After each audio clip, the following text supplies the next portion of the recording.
Salut les amis, soyez les bienvenus au Club 700, un club qui est toujours ouvert rien que pour vous. Bonjour pasteur. Avec plaisir, bonjour. En Bonjour, forme? Très en forme. Ça se voit, hein? Ça se voit. On garde le sourire. Dieu soit loué. Le plaisir est pour nous de savoir que vous êtes là à cette émission du Club 700 pour vous servir le pasteur Raymond Kofi. Et je suis Massi Domingo pour vous dire que le Seigneur a des merveilles pour vous aujourd'hui. Tout à fait, parce que Dieu est toujours fidèle. Oui. Et là, c'est l'histoire de Christophe et Yvonne. Ils ont vécu une expérience très douloureuse, au point où même le bébé en a souffert. Vous voulez comprendre la suite? Eh bien, suivez. Chris et Yvonne Smith commencèrent à sortir ensemble dès le lycée. Mais les deux adolescents traînaient de lourds bagages dans leur relation. Chris avait été élevé par un alcoolique. Le plus étrange, c'est que je ne voulais pas boire, parce que je voyais comment mon père était. Mais je suis tombé dans autre chose. Je me suis mis à fumer de la marijuana avec des amis. Puis, j'ai commencé à prendre de la cocaïne. Et je vendais de la marijuana pour pouvoir payer ma consommation de coke. Les blessures d'Yvonne étaient encore plus profondes. À 4 ans, elle avait été violée par un membre de sa famille éloignée. Quelques années plus tard, elle fut abusée sexuellement par un des enfants de son quartier. J'avais l'impression que la joie et l'innocence avaient disparu. Je n'avais pas imaginé que cela aurait eu un tel effet sur l'image que j'avais de moi-même, ni que cela m'aurait poussé à vivre dans la promiscuité. 6 mois après le début de leur relation, Yvonne tomba enceinte. J'étais sous le choc. Je ne savais pas comment réagir. Mon premier instinct a été de penser à l'avortement. Mais dès que j'ai senti le bébé bouger en moi, l'instinct maternel s'est réveillé et je suis toujours émerveillée que si jeune, j'ai pu aimer autant cet enfant. Après la naissance de leur fille Christy, le couple décida de se marier. Yvonne était devenue épouse et mère avant la fin du lycée. Chris abandonna ses études pour payer les factures. Très vite après le mariage, Yvonne commença à se droguer avec Chris. Cela atténuait les sentiments de haine contre moi-même que j'avais eus toute ma vie. Puis tout s'est envenimé, tout s'est dégradé. Chaque vendredi, nous emmenions notre vendeur dans un quartier horrible, vraiment horrible. Et ma petite fille était sur la banquette arrière. Là, nous préparions nos sachets pour nos petites affaires. Et pour vous dire la vérité, j'étais sans doute trop défoncé pour comprendre la portée de ce que je faisais quand je la mettais dans de telles situations. 2 ans après leur mariage, leur relation tombait en morceaux. Je me sentais horrible. Je ne voulais pas lui parler. Je ne voulais plus me confier à lui. Je me disais, comment vais-je en sortir? J'avais l'impression qu'il n'y aurait jamais de fin à ce cycle. J'avais le sentiment que quelque chose manquait chez moi, sans que je sache quoi. Un soir qu'elle regardait la télé, Yvonne trouva ce qu'elle cherchait. Je me suis réveillée au milieu de la nuit. Il était 2h30 du matin et je ne pouvais pas dormir. Alors j'ai allumé la télé et passé les chaînes en revue. J'ai vu le visage d'un homme à l'écran qui reflétait la paix. Il avait l'air de connaître quelque chose que je n'avais jamais connu. Yvonne regarda le Club 700 3 soirées de suite. Il a pointé son doigt devant lui en disant « Il y a quelqu'un maintenant qui regarde et qui a besoin de savoir combien Dieu l'aime. Il faut accepter Jésus. Demandez-lui d'entrer dans votre cœur et il le fera maintenant. » J'ai fait cette prière et j'ai su dans mon cœur que tout était différent. Yvonne se mit à fréquenter une église et cessa de se droguer. Cependant, Chris n'était pas ouvert à sa nouvelle foi. Je ne voulais rien savoir de ces changements. Nous avons eu des discussions très animées, au cours desquelles des mots comme divorce et séparation ont été prononcés. Je suppose que j'étais encore trop aveugle pour voir la liberté qu'elle avait trouvée. J'avais une paix merveilleuse, car je savais que mon Père céleste m'aimait. Je n'avais plus besoin de drogue. Rien ne pouvait se comparer à l'amour que mon Père me donnait.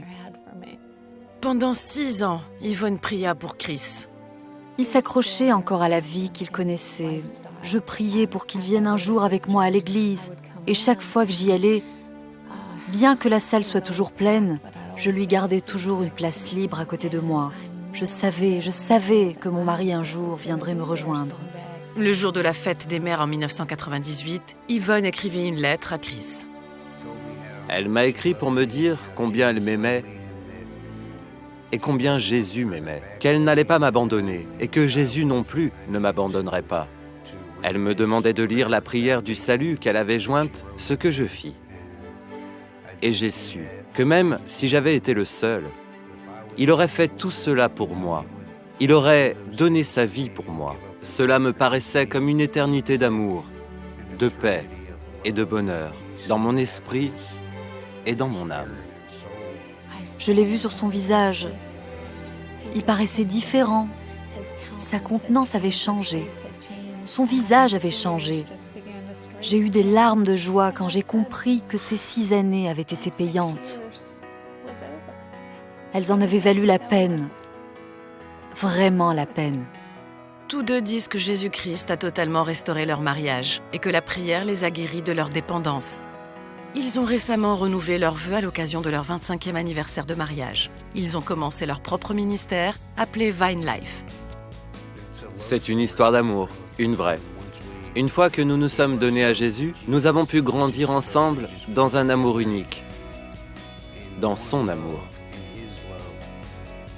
N'abandonnez jamais. Ça en vaut la peine. C'est plus précieux que tout ce qu'on peut imaginer. Avoir un mariage qui est si bon pour vous et pour vos enfants, s'il a pu le faire pour moi, il peut le faire pour tout le monde. Mes amis, ces deux-là étaient ce qu'on appelle des grands blessés de guerre, mais des grands blessés émotionnels par les guerres de leur passé. Les bagages de l'un et de l'autre pesaient si lourdement qu'ils ne pouvaient rien voir ni rien sentir que le poids de leur propre passé, que seul Dieu pouvait décharger. Je voudrais m'adresser à toi qui me regarde en ce moment, qui regarde cette émission, qui a regardé ce témoignage. Tu as certainement, ou on ne sait jamais, quelqu'un a un passé douloureux et tu n'as plus le sentiment d'être quelqu'un de bien. Tu n'as plus aucune valeur à tes propres yeux. Sans vie, avec des bouées de sauvetage comme l'alcool, la drogue, le sexe, et tu ne peux pas t'en sortir. Tu ne fais que t'enfoncer. Eh bien, je voudrais te rappeler une chose. Ta vie peut changer et peut devenir ce qu'on appelle un arc-en-ciel grâce à une seule personne, Jésus-Christ, l'étoile brillante du matin. C'est le seul qui peut changer les choses dans ta vie. Il suffit d'une prière. Seigneur Jésus, j'ai tout essayé par moi-même, mais je viens de voir ce qui s'est passé dans la vie de ces deux personnes. Tu peux faire quelque chose pour moi. Restaurer mon couple, guérir mon cœur brisé et mettre de l'ordre dans ma vie. Je te donne ma vie et mon cœur. Prends le contrôle de toutes choses et sois le maître de ma vie. Que ma vie soit différente. Je te la donne, Seigneur. Amen. Simple, mais très efficace. Sois béni. Merci, Massi. On peut retenir, chacun peut essayer Jésus. Oui. Mais ne nous quittez pas. À tout de suite.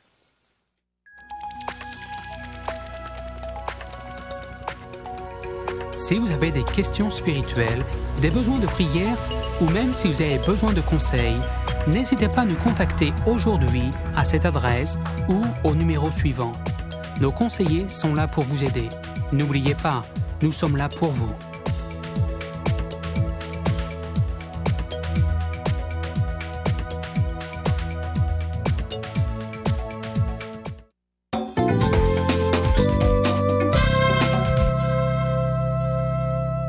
Bienvenue de nouveau au Club 700. Alors, je suis sûre que vous attendez impatiemment notre série sur Israël. Aujourd'hui, l'histoire des patriarches. Merci les amis. Comme promis, Dieu a été fidèle envers nous. N'est-ce pas, Pasteur Luc? Toujours. De se retrouver encore de nouveau cette semaine avec le Club 700 pour parler de Israël et tout ce qui est attaché au peuple juif. Merci d'être là. Merci à vous. Et ça a été? Très bien, merci. Tout à fait. Alors nous allons reprendre le sujet. Le D'accord. nouveau sur Israël, l'attitude et puis beaucoup d'autres choses qui concernent Israël et le peuple juif aujourd'hui. Et je le disais déjà et je le dis encore, de nombreuses questions sont posées ou seront posées à l'Église. Que cette Église soit en Europe, en Amérique, en Asie, en Afrique ou partout ailleurs. Et l'Église devait répondre. Et quand je parle de l'Église, je parle des chrétiens. Par exemple, Pasteur Luc, est-ce que Dieu agit-il encore dans l'histoire du peuple d'Israël aujourd'hui? Pour moi, c'est très clair que Dieu est toujours à l'œuvre, de toute façon, puisqu'il ne change pas. Jésus ne change pas. Il est le même hier, aujourd'hui, éternellement. Et le Dieu d'Israël, qui a agi envers Israël il y a des centaines, il y a des milliers d'années, il agit toujours aujourd'hui, aussi envers Israël, pas seulement envers Israël, mais aussi envers Israël. Et on le voit notamment lors de récents conflits, notamment en 1967, pendant la guerre des 6 jours. Il y a des témoignages qui ont démontré que Dieu lui-même est intervenu d'une façon surnaturelle, qu'il y a des anges qui sont apparus aux armées ennemies qui voulaient détruire Israël, et que donc c'est de façon surnaturelle que Dieu est intervenu pour de nouveau libérer son peuple et lui donner la victoire sur ses ennemis. C'est vrai que dans l'histoire, il y a des événements qui en parlent beaucoup. 48, 56, 67, 73 encore, je pense. Vous connaissez mieux, vous comprenez mieux de quoi je veux parler. Mais vous savez, la compréhension de la plupart des personnes aujourd'hui, c'est lorsqu'on parle d'Israël, les gens situent Israël ici sur un côté historique, mais ne voient pas le côté spirituel. Par exemple, Abraham, Isaac, Jacob, et les David, les Moïse, les Josué, est-ce que l'alliance que Dieu avait traitée avec ces patriarches, comme la Bible les appelle, est-elle valable ou valide aujourd'hui? De façon claire. Qu'est-ce que vous pouvez dire là-dessus? Je peux dire que ce qui est écrit dans la Bible, c'est que lorsque Dieu a fait ses alliances avec ses patriarches, il a dit c'est une alliance éternelle, Brit Olam en hébreu. Ah, vous pouvez encore le répéter un peu? Oui, Brit Olam. Olam. Oui. Brit, c'est l'alliance, et Olam, ça veut dire pour l'éternité. Okay. Donc, Dieu était très très clair quand il a fait ses alliances avec ses gens, avec Abraham, avec David, même avec Noé, etc. Ce sont des alliances perpétuelles ou éternelles, donc qui n'ont jamais été annulées. Peut-être que les hommes ont pensé qu'elles avaient été annulées, mais dans l'esprit de Dieu, ces alliances sont toujours là, toujours valables.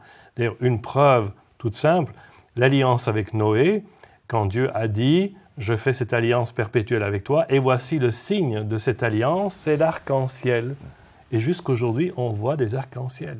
Oui. Bon, et parlez un peu plus de cette alliance-là, ou des alliances, comme vous dites. Parce que la compréhension, et j'insiste là-dessus, c'est que l'Ancien Testament, dans la Bible, est beaucoup plus lié au peuple d'Israël, à Israël. C'est-à-dire ce qui est passé pour certaines personnes. Par contre, le Nouveau Testament, c'est ce qui est là aujourd'hui qui concerne l'Église.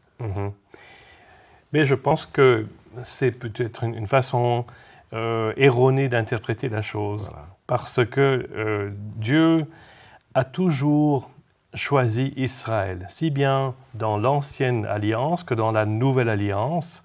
On voit que Dieu d'abord a choisi ce peuple, Israël, pas parce qu'il était mieux qu'un autre. D'ailleurs, Dieu le dit lui-même, vous n'êtes pas plus grand qu'une autre nation. En réalité, même aujourd'hui, le peuple juif représente à tout casser 13 millions de gens dans le monde. C'est minuscule, ça ne représente pratiquement rien. Mais Dieu a choisi ce peuple, par amour, par choix. Et nous devons d'abord respecter ce choix. Et puis, dans la Nouvelle Alliance, lorsque Jésus est venu, on voit que Dieu a de nouveau choisi ce peuple pour se révéler et pour envoyer son Messie, le Fils de la promesse. Parce que Jésus est venu en tant qu'accomplissement des promesses à Israël tout d'abord. Il est le Messie d'Israël avant tout. Et lui-même disait qu'il avait été envoyé exclusivement aux brebis perdues de la maison d'Israël. Donc là, on voit que malgré le fait que Jésus soit venu en tant que Messie et comme chef de l'Église quelque part, en réalité, il est venu d'abord pour le peuple juif et pour la maison d'Israël. Alors, si on pousse un peu le bouton sur la compréhension des alliances, ça saute toujours des yeux de plusieurs personnes qui ne lisent pas d'abord dans l'Ancien Testament qu'il est dit « Voici, je ferai avec la maison d'Israël une nouvelle alliance ». Alors, ça saute des yeux. Et les gens préfèrent mettre la nouvelle alliance plutôt dans le Nouveau Testament avec l'Église. Alors que la nouvelle alliance faisait d'abord partie d'Israël. Donc, qui est concerné? Où est la position de l'Église là-dessus? Où est-ce que cela conduit l'Église?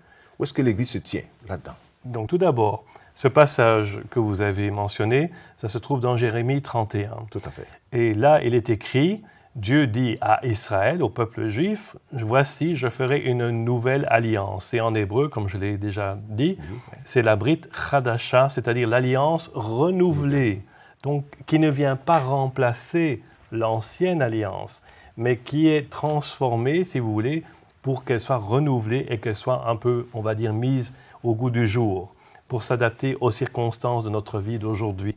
Et donc la place de l'Église dans cette nouvelle alliance, c'est que l'Église, ou nous les non-juifs plus exactement, nous avons été introduits, greffés dans cette bénédiction par après. Parce que Jésus au départ, et comme je l'ai déjà dit, il a dit clairement qu'il était venu pour les brebis perdues de la maison d'Israël. Ce n'est que par après que son ministère s'est étendu, qu'il a ouvert aussi cette bénédiction aux autres peuples, les non-juifs dont je fais partie. Et on voit clairement aussi que pendant les premières années de l'Église, il y avait cette distinction entre le ministère auprès des Juifs et le ministère auprès des non-Juifs. Et comme on le sait, le ministère auprès des non-Juifs a été repris par l'apôtre Paul, qui était fier de son ministère. D'ailleurs, il le dit dans Romains chapitre 11. Mais pourquoi est-ce qu'il était si fier? Parce que le verset suivant dit clairement « afin d'exciter quelques-uns de ma race, des Juifs, à la jalousie ». Jalousie de quoi? Du fait que ce sont des non-Juifs qui avaient reçu cette bénédiction, qui en fait appartient de droit aux Juifs. Et c'est pour ça qu'il dit « je veux les exciter à la jalousie ». Et donc, on a d'autre part l'apôtre Pierre, qui lui était l'apôtre des Juifs, qui était resté donc fidèle à cette alliance, à cette optique de la promesse de Dieu qui est envoyée d'abord et avant tout au peuple juif, au peuple d'Israël. C'est très profond, pasteur Luc. Alors, à partir de ce moment, en tant que chrétien, comme je dis, que ce soit en Afrique ou en Europe ou partout, il y a un appel là-dessus, il y a une responsabilité à respecter. Parce qu'on comprend que l'alliance n'a pas été annulée, elle a été plutôt renouvelée. Voilà. D'abord avec le peuple d'Israël, comme vous le dites, et selon les Écritures, ensuite avec le reste des nations qui viennent pour entrer dans cette alliance. Exactement. À ce moment-là, comme vous l'avez aussi dit, la position de l'Église, quelles sont nos obligations? Y a-t-il des obligations en tant que chrétiens aujourd'hui qui bénéficient de cette bénédiction, si je peux me permettre? Tout à fait. Alors, moi, j'ai relu un petit peu tous les passages de la Bible qui peuvent nous aider à comprendre quelle devrait être notre attitude envers ce peuple et ce pays, tout d'abord. Et là, j'encourage tout le monde à relire Romains, chapitre 11 en particulier, tout le chapitre qui nous montre que nous devons d'abord avoir une attitude d'humilité et de respect envers ce peuple que Dieu a choisi le premier, que nous ne sommes pas les premiers, eux étaient les premiers. Ensuite, il y a 4 obligations que je vois dans la Bible. Tout d'abord, prier. La Bible nous dit clairement dans le psaume 122, verset 6, en hébreu, il est écrit « Sha'alu shalom Yerushalayim ». Qu'est-ce que ça veut dire? Demander, du verbe li'ishol, sha'alu, demander la paix de Jérusalem. Mais on ne demande pas n'importe quelle paix. On demande la paix que seul le prince de la paix pourra apporter dans ce monde. Parce qu'on voit que malheureusement, toutes les négociations, tous les processus de paix ont échoué. C'est la triste réalité. Donc, soyons conscients de cela. Il n'y a que le prince de la paix, Jésus lui-même, qui apportera cette véritable paix. Deuxième chose, c'est que nous sommes appelés à consoler ce peuple, étant donné qu'il est passé par tellement de souffrances et de difficultés. La Bible nous dit dans Ésaïe, chapitre 40, verset 1, « Consolez, consolez mon peuple, dit votre Dieu, parlez au cœur de Jérusalem. » On doit apprendre à aimer ce peuple et à le consoler, parce qu'il est passé par tellement de persécution, de rejet et de souffrance. Et encore aujourd'hui, il est encore rejeté, il est encore haï par bien des peuples de la terre. Donc nous devons apprendre à les consoler d'une façon concrète. Troisième chose, c'est que l'apôtre Paul nous dit dans Romains chapitre 11 que nous devons les provoquer à la jalousie. Qu'est-ce que ça veut dire? Ça veut dire qu'on devrait leur faire comprendre que ce que nous avons reçu en tant que chrétiens, le salut, la bénédiction, la paix de Dieu, tout ça sont des choses qui leur appartiennent. Parce que c'est leur Dieu que nous servons. Nous servons le Dieu d'Israël. Ouais. Donc, on devrait les rendre jaloux en leur montrant, vous voyez, nous avons toutes ces bonnes choses et c'est grâce à vous. En fait, ces choses vous appartiennent. Et quatrième chose, rapidement, la Bible nous dit concrètement que nous devrions être prêts à soutenir ce peuple lorsqu'il est dans le besoin matériel. Romains chapitre 15, verset 26, l'apôtre Paul dit « La Macédoine et l'Achaïe ont bien voulu s'imposer une contribution en faveur des pauvres parmi les saints, c'est-à-dire les croyants de Jérusalem. Elles l'ont bien voulu, verset 27, et elles le leur devaient. Car si les non-juifs ont eu part à leurs avantages spirituels, ils doivent aussi les assister dans les choses temporelles ou matérielles. » Et ça, c'est tout un programme. Tout un programme, comme vous dites, tout un programme. Merci beaucoup, Pasteur Luc, mais je pense que, comme je dis, le sujet avec Israël, l'Église et les autres sujets, par exemple les fêtes de Pentecôte, les différentes fêtes dont la Bible parle, c'est des sujets à aborder au fur et à mesure. Déjà, merci encore pour cette deuxième partie. Et les téléspectateurs qui nous suivent, les amis, ils sont aussi contents de savoir qu'ils sont édifiés, ils sont enseignés, mais à la semaine prochaine.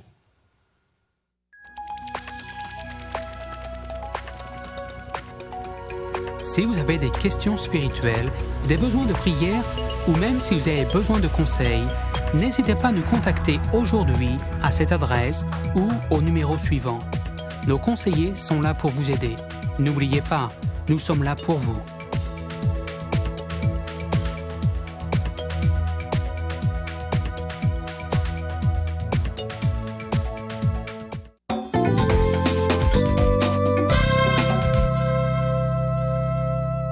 Bienvenue de nouveau, mes amis. Aujourd'hui, nous allons parler de nutrition avec notre spécialiste et la sœur Patricia concernant les femmes enceintes. Regardez.